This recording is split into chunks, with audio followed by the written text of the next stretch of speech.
சாகாவரம் பெற்ற அஸ்வத்தாமனின் கதை. மகாபாரதத்தில் இருந்த மிகச்சிறந்த வில் வீரர்களில் ஒருவன்தான் அசுவத்தாமன். பிரம்மாஸ்திரம் பற்றி அறிந்த 5 நபர்களில் அசுவத்தாமனும் ஒருவன்.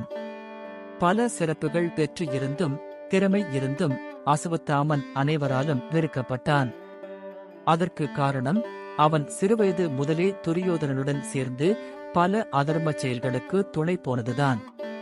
துரியோதனன் புரிந்த அனைத்து அநியாயங்களிலும் அசுவத்தாமனின் பங்கு இருந்தது. அப்படிப்பட்ட அசுவத்தாமன் இன்றும் உயிருடன் இருக்க வாய்ப்புகள் உள்ளதாக புராணங்கள் கூறுகிறது. அதற்கு காரணம் பகவன் ஸ்ரீகிருஷ்ணர் அவனுக்கு அளித்த சாபம்தான் எனவும் புராணங்கள் கூறுகிறது. அசுவத்தாமன் குரு துரோணாச்சாரியாரின் அன்பு மகனாவான். சிறுவயதிலேயே பல திறமைகளை கொண்டிருந்த அசுவத்தாமன் வில்லாற்றலில் அர்ஜுனன் மற்றும் கர்ணனுக்கு இணையானவன்.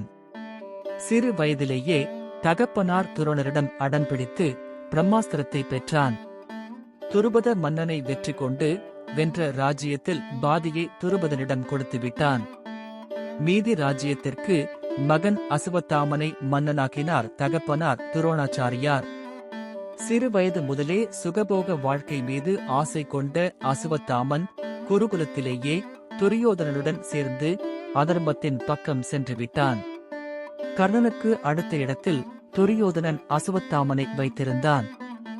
குருசேத்திர போரில் இவனால் கொல்லப்பட்டவர்களின் எண்ணிக்கை கணக்கில் அடங்காதது. துரோணாச்சாரியாரின் ஒரே பலவீனம் அசுவத்தாமன்தான்.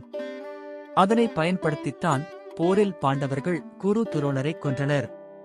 துரோணர் செய்த மிகப்பெரிய தவறு, அசுவத்தாமன் சிறு வயதிலேயே அதர்மத்தின் பக்கம் சென்றபோது அவனை தடுக்காதுதான். அதுவே பின்னாளில் அவரின் மரணத்திற்கும் அசுவத்தாமனின் கோரமான முடிவிற்கும் காரணமாய் அமைந்தது. குறிப்பாக அசுவத்தாமனுக்கு பிரம்மாஸ்திரத்தை கற்றுக் கொடுத்தது அவர் செய்த மிகப்பெரிய தவறாகும். கிருஷ்ணர் அசுவத்தாமனை எத்தனை யுகமானாலும் சாகாமல் இருக்கும்படி சபித்தார். சாகாவரம் எப்படி சாபமாகும் நாம் நீங்கள் யோசிக்கலாம். ஆனால் அசுவத்தாமனுக்கு அது சாபம்தான். அவன் உடல் முழுவதும் குணமடையாத காயங்கள் ஏற்பட்டு எந்நேரமும் இரத்தம் வெளிவந்து கொண்டே இருக்க வேண்டும். அவனுக்கு தங்குமிடமோ உணவோ யாரும் தர இயலாது. மனிதர்கள் அவனை சேர்த்துக் கொள்ளவே கூடாது என்று கிருஷ்ணர் சாபம் கொடுத்தார். குருஷேத்திர போரில் கிருஷ்ணருடைய உதவியின் மூலம் அனைத்து கௌரவர்களையும் வீழ்த்தி வெற்றியை நெருங்கினர் பாண்டவர்கள். இதில் துரியோதனன் மட்டும் தப்பிச் சென்றான். அவனை கண்டுபிடித்து அவனுடன் பாண்டவர்கள் யுத்தத்தில் ஈடுபட்டனர். தன் சபதத்தை நிறைவேற்ற துரியோதனனுடன் கதை யுத்தத்தில் ஈடுபட்டான் பீமன். இருவருமே மிகப்பெரிய பலசாலிகள். அதனால் யார் வெல்வார் என்று யாராலும் கூற இயலவில்லை. பீமன் துரியோதனனின் தொடைகளை பிளந்து கொல்லுவேன் என சபதமிட்டதை பகவான் கிருஷ்ணர் பீமனுக்கு ஞாபகப்படுத்தினார். விதிமுறைகளை மீறி துரியோதனனின் தொடைகளை தாக்கினான் பீமன். தொடை பிளக்கப்பட்டு உயிருக்கு போராடிய துரியோதனனை அப்படியே துடிக்க விட்டுவிட்டு அங்கிருந்து பாண்டவர்கள் சென்றனர். துரியோதனன் துடித்துக் கொண்டிருந்த இடத்திற்கு அசுவத்தாமன் வந்தான். தன் நண்பன் துடித்துக் கொண்டிருப்பதை பார்த்து கண்ணீர் சிந்தினான். அசுவத்தாமன் தன் நண்பனை காப்பாற்ற முயற்சித்த போது அதை துரியோதனன் மறுத்தான். தான் மரணிப்பதற்குள் பாண்டவர்கள் இறந்தார்கள் என்ற செய்தியை கேட்க வேண்டும் என்று கூறினான். தன் நண்பனின் இறுதி ஆசையை நிறைவேற்றுவதாக அசுவத்தாமன் வாக்களித்தான். போர் முடிந்து அன்று இரவு பாண்டவர்கள் தங்கள் குடிலில் தங்கக்கூடாது என்று அவர்களை அங்கிருந்து அழைத்துச் சென்றார் கிருஷ்ணர். ஆனால் அவர்கள் குடிலில் பாண்டவர்களின் மகன்கள் வந்து தூங்கிக் கொண்டிருந்தனர்.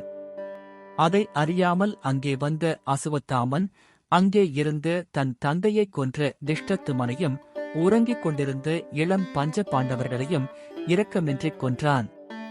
அங்கே உறங்கிக் கொண்டிருந்தது பாண்டவர்கள் என நினைத்து அசுவத்தாமன் உடனே தன் நண்பனிடம் சென்று பாண்டவர்களை வதைத்துவிட்டேன் என்று மகிழ்ச்சியாக கூறினான். தன் எதிரிகளின் மரணச் செய்தி கேட்டு மகிழ்ச்சியுடன் உயிர் விட்டான் துரியோதனன். தன் புதல்வர்கள் இறந்த செய்தி கேட்டு துடித்த பாண்டவர்கள் அதற்கு காரணமாயிருந்த அசுவத்தாமனை கொல்லத் தேடினார்கள். அசுவத்தாமனை கொல்ல பாண்டவர்கள் வந்தபோது தான் கொன்றது பாண்டவர்களை இல்லை என்று அறிந்து அதிர்ச்சியடைந்தான் அசுவத்தாமன். இருப்பினும் பாண்டவர்களின் வாரிசுகளை கொன்றதை நினைத்து மகிழ்ந்தான். ஆனால் அபிமன்யுவின் குழந்தை உத்தரையின் வயிற்றில் வளர்ந்து கொண்டிருந்ததை அறிந்த அசுவத்தாமன் எவருமே செய்ய நினைக்காத காரியத்தை செய்ய துணிந்தான். அபிமன்யுவின் மனைவி உத்தரையின் கர்ப்பத்தில் இருக்கும் குழந்தையை கொல்ல பிரம்மாஸ்திரத்தை ஏவினான். அதுவரை பொறுமை காத்த கிருஷ்ணன் அசுவத்தாமனின் இச்செயல் கண்டு அவனுக்கு சாகாவரம் என்னும் சாபத்தை தந்தார். அவனின் நெற்றியில் இருந்த திவ்ய சக்தியை பறித்துக் கொண்டார். மரணத்தை விடக்கூடியது உடல் முழுவதும் காயத்துடன் உணவின்றி யாரும் உடனின்றி வாழ்வது. அசுவத்தாமனின் பிரம்மாஸ்திரத்தை தடுத்த கிருஷ்ணர் அந்த குழந்தைக்கு பரீட்சித் என்று பெயர் சூட்டினார். தான் புரிந்த தவறுகளை எண்ணியும் தனக்கு கிடைத்த தண்டனை பற்றி எண்ணியும் அசுவத்தாமன் அலறியது உலகெங்கும் எதிரொலித்தது. சாகாவரம் என்னும் சாபம் பெற்ற அசுவத்தாமன் உணவின்றியும் உடல் முழுவதும் வழியும் இரத்தத்துடனும் பல ஆண்டுகள் திரிந்தான். கலியுகத்தின் தொடக்கத்தில் அசுவத்தாமன் அரேபிய தீபகற்பத்தை நோக்கி சென்றதாக புராண குறிப்புகள் கூறுகிறது. புராணங்களில் அசுவத்தாமன் இமயமலை தொடர்களில் வாழ்ந்து வருவதாகவும் தன் பாவங்களை எண்ணி சிவபெருமானை வழிபட்டு வருவதாகவும் ஒரு குறிப்பு உள்ளது.